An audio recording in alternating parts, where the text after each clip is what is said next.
नमस्कार साथियों, edutainment channel पर आपका हार्दिक स्वागत है। एक बार फिर हम आ चुके हैं यूपी टेट सी टेट 2020 की श्रृंखला में बाल मनोविज्ञान एवं शिक्षण शास्त्र लेकर, जिसमें आज हम लाए हैं टेट में सर्वाधिक बार पूछे गए प्रश्नों की श्रृंखला, जिसमें से हर वर्ष टेट में आपको विभिन्न प्रश्न देखने को मिलेंगे और मिलते रहे हैं। तो वीडियो स्टार्ट करने से पहले अगर आप हमारे चैनल पर नए हैं तो हमारे चैनल को सब्सक्राइब कर लें, जिससे आने वाले वीडियोस का नोटिफिकेशन आपको मिलता रहे। तो आइए हम वीडियो को शुरू करते हैं। पहला प्रश्न हमारा, कौन सा वृद्धि और विकास के सिद्धांतों से संबंधित नहीं है? तो ये हमारा जो है वर्गीकरण का सिद्धांत जो है हमारा वृद्धि और विकास के सिद्धांत से संबंधित नहीं है। अगला प्रश्न हमारा, छात्र में रुचि उत्पन्न करने की कला है। तो छात्रों में जो रुचि उत्पन्न करने के लिए क्या है? प्रेरणा है। तो प्रेरणा मतलब प्रेरक। तो प्रेरक दो प्रकार के होते हैं, धनात्मक प्रेरक और नकारात्मक प्रेरक। तो जो आपका पुरस्कार है वो आपका धनात्मक प्रेरक है, और जो आपका दंड है या पनिशमेंट है वो आपका नकारात्मक प्रेरक है। तो जो प्रेरणा है बच्चे में रुचि उत्पन्न करती है। तो हमें ये डिसाइड करना है कि किस तरीके की प्रेरक का यूज़ करना है। हमारा अगला प्रश्न जो है, मनोविज्ञान का शिक्षा के क्षेत्र में सबसे बड़ा योगदान क्या है? तो चाइल्ड साइकोलॉजी का सबसे बड़ा जो योगदान है वो है बाल केंद्रित शिक्षा।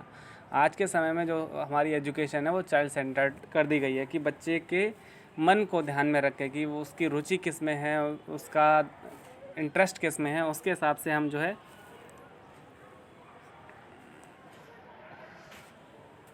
प्रयोग करते हैं बाल केंद्रित शिक्षा का। फिर उसके बाद हमारा जो अगला प्रश्न है, कौन सा तथ्य छात्रों के मानसिक स्वास्थ्य को विकसित करता है? तो शिक्षक का सकारात्मक व्यवहार बहुत ही महत्वपूर्ण है, कि मानसिक स्वास्थ्य को, बच्चे को अगर टीचर टॉर्चर करेगा तो वो पढ़ाई में मन नहीं लगेगा, और अगर बच्चे को प्यार से या पुरस्कार देकर उसको समझाएगा तो वो बिल्कुल उस चीज़ को समझेगा। तो जो शिक्षक का सकारात्मक व्यवहार है वो बच्चे के मानसिक स्वास्थ्य को बहुत ज़्यादा प्रभावित करता है। अगला प्रश्न, समाज का किस स्वरूप से मानसिक स्वास्थ्य प्रभावित होता है? तो जातीय संघर्ष एवं धार्मिक संघर्ष से सबसे ज़्यादा जो प्रभावित करने वाली चीज़ें हैं जातीय और धार्मिक, किसी भी चीज़ को, समाज को, परिवेश को, पर्यावरण को। अगला प्रश्न है, कौन सा तत्व विशिष्ट अभिक्षमता परीक्षणों से संबंधित है? तो गायन, नृत्य, कला, ये चीज़ें ऐसी हैं जो हर व्यक्ति के अंदर नहीं होती, लेकिन हाँ जिसके अंदर होती हैं तो वो उसकी विशिष्ट क्षमता कहलाती है। अगला प्रश्न हमारा, अवधान के आंतरिक अथवा व्यक्तिनिष्ठ निर्धारक कौन है? अवधान मतलब ध्यान। तो रुचि, लक्ष्य, अभिवृत्ति, कि हमारी रुचि किस में है, हमारा लक्ष्य क्या है, अभिवृत्ति क्या है हमारी, तो वो आपके जो है आपके अवधान को निर्धारित करती हैं कि आप उस चीज़ में ध्यान लगा पा रहे हैं, नहीं लगा पा रहे हैं। अब आपका पढ़ने में मन ही नहीं लग रहा है, किसी सब्जेक्ट को आपको ज़बरदस्ती पढ़ाया जाए तो आप उसको उस पर केंद्रित नहीं हो पाएंगे। अगला प्रश्न हमारा, मिश्रित व्यक्तिक बुद्धि परीक्षण कहा जाता है? तो बिने साइमन बुद्धि परीक्षण को कहा जाता है। रुचियों का निर्धारण कौन करता है? आवश्यकता, प्रतिष्ठा, मूल्य एवं समझ, ये चार चीज़ें जो हैं रुचियों का निर्धारण करती हैं। अगला प्रश्न बहुत ही ज़्यादा महत्वपूर्ण है, कई बार पूछा गया है, SOR थ्योरी। तो ये किसके द्वारा दी गई है? वॉटसन के द्वारा।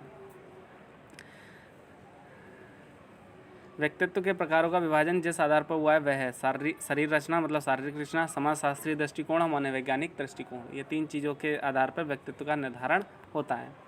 अगला प्रश्न हमारा, आत्म केंद्रित व्यक्ति का व्यक्तित्व होता है अंतर्मुखी। 71 से 80 बुद्धिलब्धि वाले बालक को कहा जाता है अल्प बुद्धि बालक।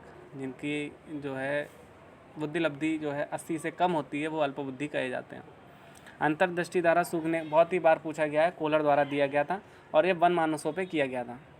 उसके बाद TAT प्रासंगिक अंतर्बोध परीक्षण, थीमेटिक एप्रिसेप्शन टेस्ट का विकास द्वारा किया गया, किसके? मरे द्वारा किया गया था। क्रियात्मक समूह परीक्षण बैटरी का निर्माण किसने किया? डॉक्टर अलेक्जेंडर ने। व्यवहारवादी ने कहा, मुझे नवजात शिशु दे दो, मैं उसे डॉक्टर, वकील या चोर जो चाहूँ बना सकता हूँ। तो बहुत ही ज़्यादा महत्वपूर्ण परिभाषा है। तो वॉटसन ने कहा था कि आप मुझे एक शिशु दे दो, मैं आप जो कहोगे मैं उसे बना सकता हूँ, चाहे चोर, डॉक्टर, इंजीनियर, कुछ भी बना सकता हूँ। तो ये वॉटसन का कथन था। कोहल वर्ग के अनुसार किस अवस्था में नैतिकता बाह्य कारकों द्वारा निर्धारित होती है? तो पूर्व पारंपरिक अवस्था। तो कोहल वर्ग ने जो नैतिक विकास का सिद्धांत दिया था उसमें 4 अवस्थाएँ थी, उसकी ये पूर्व पारंपरिक अवस्था में बाह्य कारक द्वारा प्रभावित होती है। कथा प्रसंग परीक्षण TAT को निर्मित किया मुरे एवं मॉर्गन ने। फ्राइड के अनुसार विस्मरण क्या है? तो विस्मरण वह प्रवृत्ति है जिसके द्वारा दुखद अनुभवों को स्मृति से अलग कर दिया जाता है। बहुत ही ज़्यादा महत्वपूर्ण क्वेश्चन है, कई बार पूछा गया ये। बहुमानसिक योग्यता का सिद्धांत किसने? तो थर्स्टन ने दिया था। बहुबुद्धि का सिद्धांत, बहुमानसिक योग्यता, बहुबुद्धि। उसके बाद विकास की किस अवस्था में बुद्धि का अधिकतम विकास होता है? किशोरावस्था में। रोशार्क धब्बा परीक्षण में प्रयुक्त कार्ड होने वाले कार्डों की संख्या होती है, तो इसमें 10 कार्ड प्रयुक्त किए जाते हैं। रोशार्क, हरमन रोशार्क थे स्विट्जरलैंड के, उन्होंने बनाया था। मनोविज्ञान की प्रथम प्रयोगशाला का स्थापित करने का श्रेय जो है वुंट को जाता है, विलियम वुंट। एक परिस्थिति में अर्जित ज्ञान को दूसरी परिस्थितियों में प्रयोग करना, ये क्या अधिगम कहलाता है? तो इसको हम बोलते हैं सीखने में हस्तांतरण या हस्तांतरण। अभिक्षमता के प्रमुख प्रकार हैं, 2 प्रकार की अभिक्षमता होती है। फिर आता है AT का निर्माण लियोपोल्ड बेलक। बहुत महत्वपूर्ण क्वेश्चन है, कई बार पूछा गया है, लियोपोल्ड बेलक। अवदान के आंतरिक अथवा व्यक्तिनिष्ठ निर्धारक हैं, तो रुचि, लक्ष्य, अभिवृत्ति। फिर उसके बाद है मिश्रित व्यक्तिक बुद्धि परीक्षण। ये प्रश्न जो है कुछ रिपीट हो गए हैं, कोई बात नहीं। विनय साइमन बुद्धि परीक्षण को रुचियों का निर्धारण, आवश्यकता, प्रतीक्षा, मूल्य व समझ। SOR किसके द्वारा प्रस्तावित किया गया? वॉटसन द्वारा। तो हमारी वीडियो यहाँ पे समाप्त करती है। इन प्रश्नों को अच्छे से रट लीजिएगा। ये प्रश्न, इन प्रश्नों में से आपको आगामी टेट और सुपर टेट में प्रश्न देखने को मिल सकते हैं। आशा करते हैं आपको वीडियो अच्छा लगा होगा। अगर आपको हमारा वीडियो अच्छा लगा तो हमारे चैनल को सब्सक्राइब करें, वीडियो को लाइक करें, शेयर करें, कमेंट करें। अगर आपकी कोई क्वेरी है तो आप कमेंट सेक्शन में पूछ सकते हैं। मिलते हैं नई वीडियो में नए कंटेंट के साथ, तब तक के लिए नमस्कार।